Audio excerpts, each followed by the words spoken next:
They say you should love the neighbor, but what if your neighbor ideas something sinister? What if the person living right next to you, the one who smiles and waves, isn't who they seems? Tonight we are diving into three terrifying true stories about neighbors whose secrets were far darker than anyone could have imagined. You may never look at your neighborhood the same way again. It starts with small unnoticeable things, a misplaced set of keys, food going missing from the fridge. Laura, a single mother, assumed she was just forgetful, but here unease grew when her 5 years old son Ethan mentioned the man in the attic. At first, she dismissed it as a child overactive imagination that was here for past mistake. Late one night, Laura heard soft creaking noises coming from above, the kind of sound that sent a shiver down her spine. Gathering her courage, she climbed off to check, but found nothing out of place. Still, the feeling of being watched never left her. One night, after putting Ethan to bed, she noticed something truly disturbing. Her attic door was slightly open, and she knew for a fact she had looked at that morning. Panic Laura called a friend who came over immediately. Together they searched the attic, and there in the far corner they found it, a sleeping bag, half-eaten food, and a small camera facing down into their living room. Someone who had been living above them, watching them for weeks. Police were called, and when they searched further, they found an escape route leading into a neighbor's attic. The man, a farmer tenant who had never actually left, had been sneaking into her house every night through the crawl space, watching her and her son sleep. To this day, Laura can't shake the feeling that she still watching, waiting for another home to invade.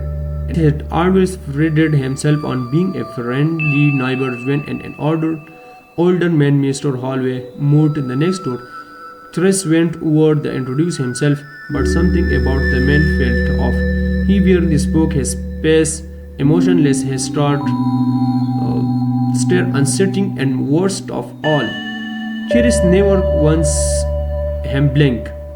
At first, Chris shrugged it off as a paranoia, but then came the night. Every evening at exactly 2:47 a.m., his motion detector would go off, and every time through his searches, Chris would see Mr. Hallway standing in his yard starting at his house.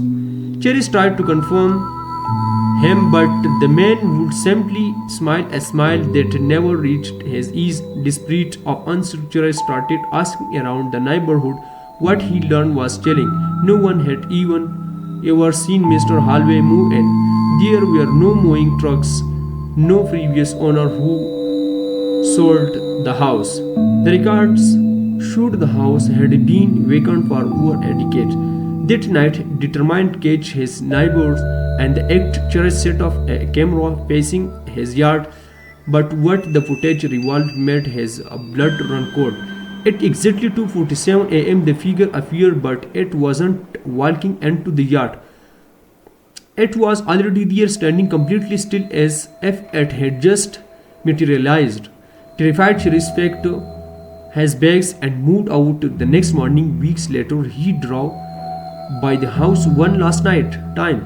The yard was empty, the windows were dark, but as he drove away, he glanced in his rearview mirror and saw a figure in the distance, still watching, still unblinking.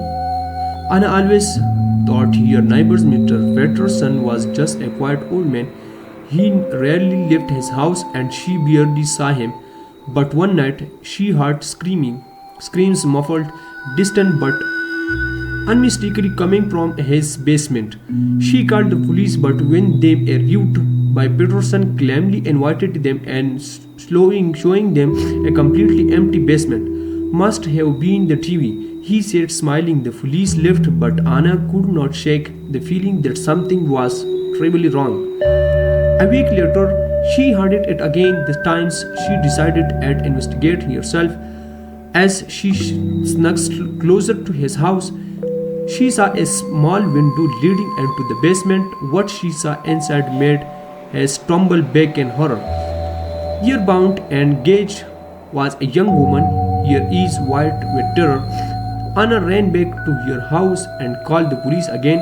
This time, they forced their way, and what they found was far worse than anyone imagined. Six women all had captive hidden behind a false wall in the basement.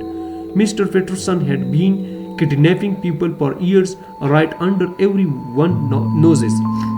Mr. Peterson was arrested, but Anna never got over the fact that for years a monster had been living just a few feet away. So how will do you really know your neighbors? Maybe them seem friendly, maybe they keep to themselves, but behind closed doors, behind drawn curtains, what secrets are they holding? Stay safe, stay aware, and remember the scariest monsters are often the ones right next door.